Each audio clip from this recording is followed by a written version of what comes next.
আসসালামু আলাইকুম। সবার আগে বাছাই করা 10টি আন্তর্জাতিক খবর জানিয়ে দেব। প্রথমেই থাকছে শিরোনাম। তবে তার আগে অনুরোধ থাকবে ভিডিওটিতে একটি লাইক দিবেন।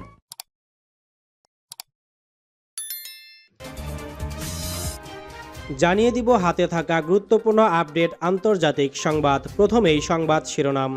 ইসরায়েলকে যে হুঁশিয়ারি দিল হামাস। এরপর জানিয়ে দিব সিরিয়ায় সামরিক অবস্থানের ঘোষণা নেতানিয়াহুর, দামেস্ক সহ কয়েকটি শহরে প্রতিবাদ। আরও জানিয়ে দিব রাশিয়ায় 3000 সেনা পাঠালো উত্তর কোরিয়া, নেপথ্যে কি। এরপর জানিয়ে দিব রাশিয়ার সঙ্গে একীভূত ইউক্রেনীয় অঞ্চল নিয়ে আলোচনা নয় বললেন ক্রেমলিন। আরও জানিয়ে দিব ফের একসঙ্গে 3 ঘূর্ণিঝড়ের বিরল ঘটনা দক্ষিণ প্রশান্ত মহাসাগরে।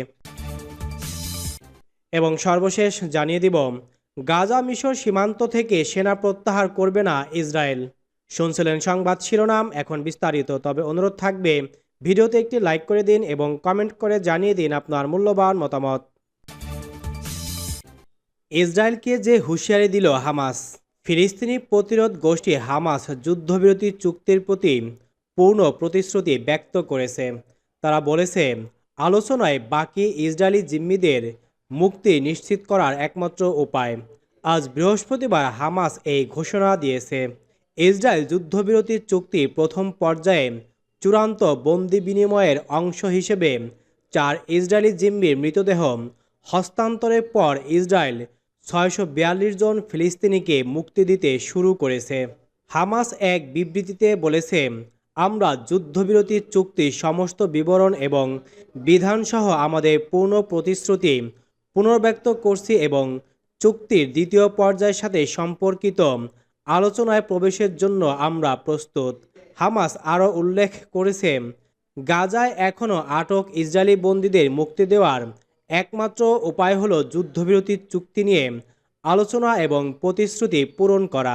বন্দি বিনিময়ে বাধা দেওয়ার জন্য ইসরায়েল কর্তৃপক্ষের ব্যর্থ প্রচেষ্টার ফলে তাদের দ্বিতীয় পর্যায়ের যুদ্ধবিরতির জন্য আলোচনা শুরু করা ছাড়া কোনো বিকল্প অবশিষ্ট নেই। হামাস কর্তৃক মুক্তিপ্রাপ্ত 6 জীবিত বন্দির বিনিময়ে শনিবার ফিলিস্তিনি কারাবন্দীদের মুক্তির কথা ছিল, তবে হস্তান্তরের সময় বন্দীদের সাথে দুর্ব্যবহারের অভিযোগে ইসরায়েল প্রক্রিয়াটি বিলম্বিত করেছিল। সিরিয়ায় সামরিক অবস্থানের ঘোষণা নেতানিয়াহুর, দামেস্ক সহ কয়েকটি শহরে প্রতিবাদ। ইসরায়েলের প্রধানমন্ত্রী বেনিয়ামিন নেতানিয়াহু সিরিয়ায় দীর্ঘমেয়াদী সামরিক উপস্থিতি বজায় রাখার যে ঘোষণা দিয়েছেন তার প্রতিক্রিয়ায় শত শত সিরীয় নাগরিক বিক্ষোভ করেছেন। সিরিয়ার সংবাদ মাধ্যম জানিয়েছে, রাজধানী দামেস্ক জাতিসংঘের অফিসের বাইরে কয়েক ডজন বিক্ষোভকারী নেতানিয়াহুর মন্তব্যের প্রতিবাদ এবং সিরিয়ার সার্বভৌমত্ব লঙ্ঘনের নিন্দা জানিয়েছেন। দক্ষিণ সিরিয়ায় সামরিকীকরণ নিয়ে নেতানিয়াহুর সাম্প্রতিক বক্তব্যের প্রতিবাদ জানাতে গতকাল মঙ্গলবার ড্রুজ অধ্যুষিত কেন্দ্রীয় শহর সুওয়াইদার আল কারামা স্কয়ারে বিক্ষোভকারীরা জড়ো হন। এ সময় তারা দখলদারিত্বের বিরুদ্ধে, বিশেষ করে তুরস্ক এবং ইসরায়েলি সরকারের বিরুদ্ধে বিক্ষোভ প্রদর্শন করেন। বিক্ষোভকারীরা নেতানিয়াহু এবং তুর্কি প্রেসিডেন্ট রজব তায়েব এরদোগানের প্রতি ক্ষোভ প্রকাশ করে বলেন, তারা সিরিয়ার জনগণের স্বার্থের প্রতিনিধিত্ব করে না।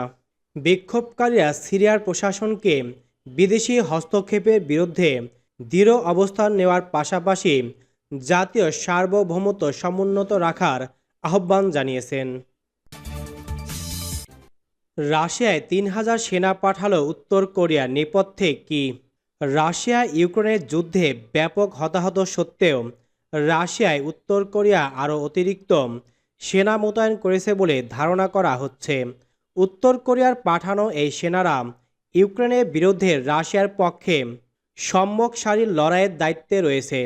খবর এনবিসি নিউজের। দক্ষিণ কোরিয়ার প্রধান গোয়েন্দা সংস্থা ন্যাশনাল ইন্টেলিজেন্স সার্ভিস এনআইএস বলেছে, রাশিয়ায় উত্তর কোরিয়ার মোতায়েন করা সেনা সংখ্যা কত তা নির্ধারণের জন্য চেষ্টা চলছে।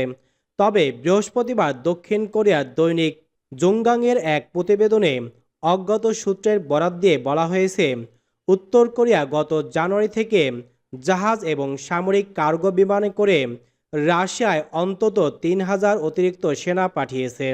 প্রতিবেদনে বলা হয়েছে, পিয়ংইয়ংয়ের পাঠানো অতিরিক্ত সেনারা রাশিয়ার কুরস্ক অঞ্চলের লড়াই ক্ষেত্রে নিয়োজিত রয়েছে। রাশিয়ার সেনারা ইউক্রেনীয় সেনাদের সঙ্গে ওই অঞ্চলে লড়াই করছে। এর আগে ইউক্রেন যুদ্ধে লড়াইয়ের জন্য গত বছর রাশিয়ায় ১১,০০০-এরও বেশি সেনা মোতায়েন করে উত্তর কোরিয়া। ইউক্রেন ও পশ্চিমা বিশেষজ্ঞরা বলছেন, রাশিয়ার সেনারা উত্তর ও কোরিয়ার অস্ত্র ব্যবহার করেছে।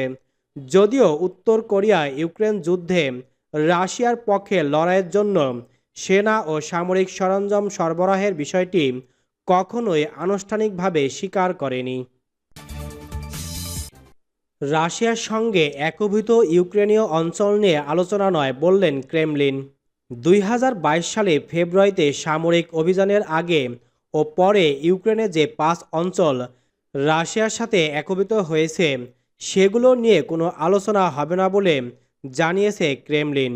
যদিও ৪টি অঞ্চলই তাদের সম্পূর্ণ নিয়ন্ত্রণে নেই। খবর আল জাজিরার। প্রতিবেদন মতে, তুরস্কের ইস্তাম্বুলে রুশ মার্কিন বৈঠকের আগে বৃহস্পতিবার ২৭ ফেব্রুয়ারি এক সংবাদ সম্মেলনে ক্রেমলিন মুখপাত্র দিমিত্রি পেসকভ বলেন যে অঞ্চলগুলো রাশিয়ান ফেডারেশনের অধীনস্থ হয়ে গেছে, যা আমাদের দেশের সংবিধানে লিপিবদ্ধ, সেগুলো আমাদের দেশের একটি অবিচ্ছেদ্য অংশ। এগুলো আলোচনার অযোগ্য। ২০১৪ সালে একটি সংক্ষিপ্ত সামরিক অভিযানের মাধ্যমে ইউক্রেনের ক্রিমিয়া উপদ্বীপ দখল করে রাশিয়া। এরপর এক গণভোটের মাধ্যমে দ্বীপটি রাশিয়ার সঙ্গে একীভূত হয়। কিয়েভ ও পশ্চিমা দেশগুলো একে অবৈধ বলে অভিযোগ করে আসছে।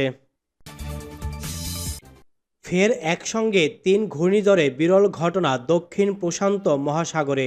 ফের একসঙ্গে ৩টি ঘূর্ণিঝড় ঘূর্ণিপাক খাওয়ার মতো বিরল ঘটনা ঘটল দক্ষিণ প্রশান্ত মহাসাগরে। এতে শঙ্কিত আবহাওয়াবিদরা। সিবিএস নিউজ জানিয়েছে, রায়, শেরু ও আলফ্রেড নামের এই ৩টি ঘূর্ণিঝড় এখনও সক্রিয় রয়েছে। সাধারণত নভেম্বর থেকে এপ্রিলের মধ্যে হয়ে থাকে ঘূর্ণিঝড়, তবে একই সঙ্গে ৩টি ঘূর্ণিঝড়ের সৃষ্টি হওয়া বিরল। বিশেষজ্ঞরা বলছেন, উত্তর আটলান্টিকে সেপ্টেম্বরে একসঙ্গে ৩টি হারিকেন হওয়া অস্বাভাবিক নয়, তবে দক্ষিণ প্রশান্ত মহাসাগরের জন্য এটি ব্যতিক্রমী ঘটনা। রায় ঘূর্ণিঝড়টি শুক্রবার ফিজির উত্তরে তৈরি হয় এবং প্রবল বাতাস ও ভারী বৃষ্টিপাতের ফলে গাছপালা ও ফসলে ক্ষতি হয়েছে। আলফ্রেড সোমবার কোরাল সাগরে তৈরি হয়েছে এবং এটি এই সপ্তাহ শেষে অস্ট্রেলিয়ার কুইন্সল্যান্ড রাজ্যে বন্যা সৃষ্টি করতে পারে। শেরু মঙ্গলবার শক্তি সঞ্চয় করে ঘূর্ণিঝড়ের রূপ নিয়েছে এবং এটি ভানুয়াতুর কাছে আসতে পারে, তবে স্থলভাগে আঘাত হানার আশঙ্কা কম। গাজা মিশর সীমান্ত থেকে সেনা প্রত্যাহার করবে না ইসরায়েল। হামাসের সঙ্গে সম্ভাব্য দ্বিতীয় ধাপে যুদ্ধবিরতি চুক্তির শর্ত অনুযায়ী গাজা উপত্যকা থেকে ইসরায়েলি সেনা প্রত্যাহারের কথা ছিল, কিন্তু যুদ্ধবিরতির মেয়াদ প্রায় শেষ হওয়ার আগে ইসরায়েল জানালো গাজা মিশর সীমান্ত সংলগ্ন ফিলাডেলফি করিডর থেকে সেনা সরানো হবে না। এক ইসরায়েলি সূত্র মার্কিন সংবাদ মাধ্যম সিএনএনকে এ তথ্য নিশ্চিত করেছে। সূত্রটি বলেছে, আমরা ফিলাডেলফি করিডর থেকে সরে আসব না। আমরা হামাসের সন্ত্রাসীদের আবার ট্রাক ও রাইফেল নিয়ে আমাদের সীমান্তে ঘোরাফেরা করতে দেব না। আমরা তাদের পাচারের মাধ্যমে আবার শক্তিশালী হতে দেব না। এর কয়েক ঘন্টা আগে হামাস প্রথম ধাপে মুক্তির জন্য নির্ধারিত শেষ জিম্মিদের হস্তান্তর করেছে। ইসরায়েল ও হামাসের মধ্যে ৪২ দিনের যুদ্ধবিরতির চুক্তির দ্বিতীয় ধাপে সম্প্রসারণের আলোচনা শুরুর কথা ছিল ৩ সপ্তাহ আগে, তবে আলোচনা শুরু হয়েছে কিনা তা স্পষ্ট নয়। প্রথম ধাপে হামাসের হাতে থাকা ৩৮ জন ইসরায়েলি জিম্মি এবং ইসরায়েলের হাতে থাকা কয়েক হাজার ফিলিস্তিনি বন্দী ও আটক ব্যক্তিকে মুক্তি দেওয়া হয়েছে। এই ধাপে মেয়াদ শেষ হচ্ছে শনিবার।